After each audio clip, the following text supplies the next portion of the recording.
As Derek gets ready to drive his Rothmans Porsche, you'd better prepare yourself too, because we're going with him, and you're going to be amazed at how fast these Group C cars can go around the Nürburgring. Here's our camera, you're strapped into the passenger seat. In those early days it was shocking.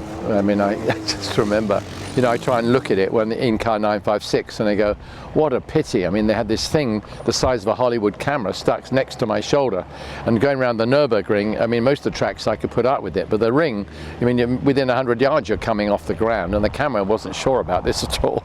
And eventually, as I'm going around the lap, although I'm talking my way around, I've literally got my elbow on the strap that's holding this massive camera, and I've got my elbow on it to keep the strap taut, and then I'm driving really with one hand and shifting over here like that. And it didn't make it easy, but I knew I only had one chance at it, just one lap to get, with 12, 14 miles, whatever it was on that day. It wasn't easy to do. It's such a pity because, the car actually would have gone a lot quicker if I could have driven it properly.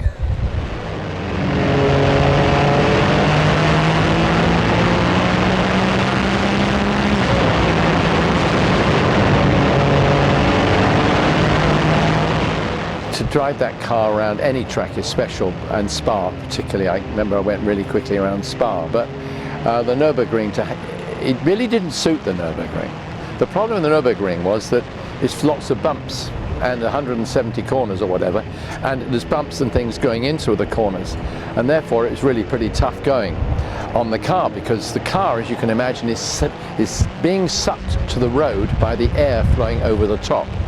So as the flare flows over the top, it's pulling the air out underneath, which makes it sit on the road.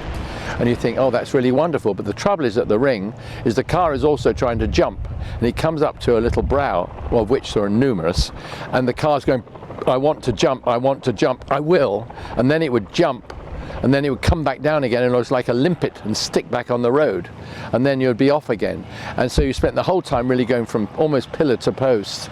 And I honestly didn't enjoy this literal drive until I went back just a few years ago, 5 years ago, to a Stefan Bellof tribute day. And of course, he crashed during the race, and so we lost the lead of that day, unfortunately. But we went back there and called the Stefan Bellof S's.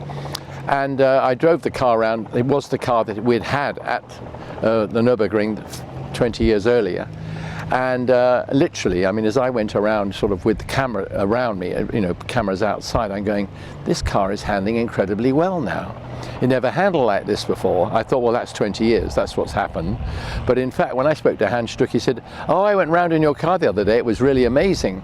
And I went, well, it was when I drove it, Hans, but it was terrible when we raced it. He said, oh yeah, but they've been around with the machine and taken off the tops of all the major bumps. They had machined off the track to make it easier to drive. Because all modern cars, even road cars, have a certain amount of ground effect. And obviously they're going to race there, these touring car races, so they needed the track to be smoother. And they did it, but unfortunately it wasn't me driving.